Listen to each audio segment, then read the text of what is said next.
everyone, it's Alex with Couch.com, and I'm here with a very good friend of mine, Kyle Schuneman. Hey everyone. Kyle is a highly regarded interior designer and an art director who works in various forms of interior design, from working with private clients on their homes to styling for photo shoots in the furniture industry for various brands, and has worked on many TV shows and commercial shoots as well. So thank you for being with us, Kyle. We want some help, want some of your knowledge. Thanks for having me. I'm excited to be here. Great. The question today is kind of an abstract one, so I hope you're ready for it. All right, hit me with it. So as a reminder, these are questions that people actually ask. These are very popular questions on Google that people are clearly looking for answers on. So let's answer the question sort of in a straightforward way, and then let's maybe work around it a little bit. The question for today is, do I need a couch in my living room? So that's an interesting one. This is couch.com. We all know that. But, have you worked on sort of couchless living room designs in your career? Or if you were going to, what would that look like? I actually have worked. I'm thinking of one specifically where there was 4 armchairs around a small coffee table. Now, granted, it was a smaller living room, and they were actually all on wheels, and so you could kind of reconfigure everything. But I do think there was a great purpose to it all. It was kind of meant to be kind of this game room area, and it was.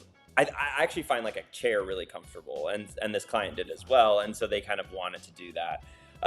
But I do think there's also so much kind of technology nowadays with love seats and chairs that kind of pop up into bigger chairs and all that stuff, that I think there are ways around a couch. But I do think there's something nice about the anchoring of a space, whether it be a love seat or something. I think a large piece of furniture always is nice to kind of give you something to work off of.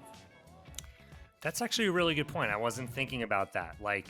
Having an anchor point in a design is probably more important than we give it credit for, whether it's in a dining room or because if you picture the opposite, picture a room full of smaller accent pieces of furniture in corners. Exactly. It's kind of chintzy little things everywhere. Right. And so then you're getting into hoarder territory quickly where your eye isn't really landing anywhere. And so I think that's where maybe you don't realize why it's not good design, but that's probably why. Interesting. So what I'm hearing is it is possible. Usually you want some sort of anchor point, but if that's not possible for whatever reason, you have designed for rooms, beautiful rooms, I'm sure, with chairs and with other sort of seating solutions. Yeah, and those chairs were a bit more like armchairs. So in themselves, they have some scale to them to make it kind of give you that anchor point. And if there's 4 of them and they're all the same color, that can kind of give you an anchor point the same kind of way as one couch of the same color. Right, like a visual. Yeah. Visually, it could serve a similar purpose to have that. That's a really good point. Your eyes can rest somewhere. Right.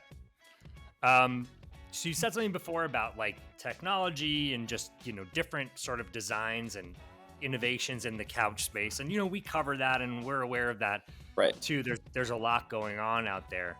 But I think a lot of people may ask this question of, do I even need a couch in my living room, simply because they think that they can't fit one.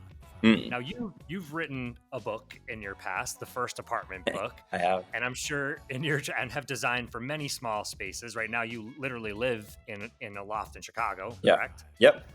I'm a small space to the very first day of my life. Right. So, I think a lot of people feel like they may not just be able to fit one. But there are other solutions is it okay to have a love seat, or are those out of style? What are you seeing out there these days as far as products for people who can't fit a big ass sectional in their room? Yeah, I think there's a lot of different ways. I think that also companies are understanding what we're living in more. And so legs are coming off, unscrewing before they ship them. And I also think the lower the back is, the less you actually have to, once you actually turn it, you realize that's actually, you don't need much clearance to get into a doorway, for instance. So that's one way to do it. But there are also really interesting ways. There's one couch, for instance, that I just use for a den, and it's technically a sofa bed, but instead there's no mattress. You just pull it forward and it pops up. And that kind of gives a small love seat, all of a sudden, a really comfortable two-person, movies watching space. And it's temporary, so you don't have to live with it at all times. You can pop it back in. So I think there are lots of things like that. I know there's a chair that, pops up, and there's an ottoman that kind of adds to it. So I think there are brands that are thinking about what you're probably asking already, and it's worth kind of a Google search in itself. If you're thinking about it, someone might have already designed it, is what I often find when I'm searching. That's a great point.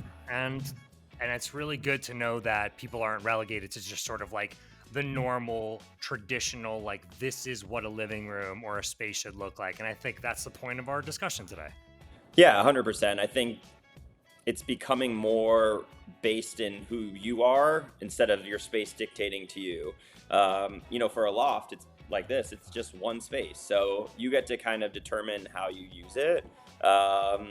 And that can happen with a light fixture all of a sudden. And now this is the dining room, but you can kind of mix and match however you want. I always just think a space that can work with you is the best way to do it. So if you have extra ottomans that you want to pull up, when you're having a Cards Against Humanity night, but they can tuck away and maybe they have storage, like all of those things are good design. Because you can use it different ways, different times, all of that. Do you have Cards Against Humanity nights? I do. I actually have I have the biggest box you can get. So I have almost like 10 different contents to it. Awesome. Well, party at Kyle's house. Thanks for joining us, Kyle. Bye. See you guys there. Bye-bye.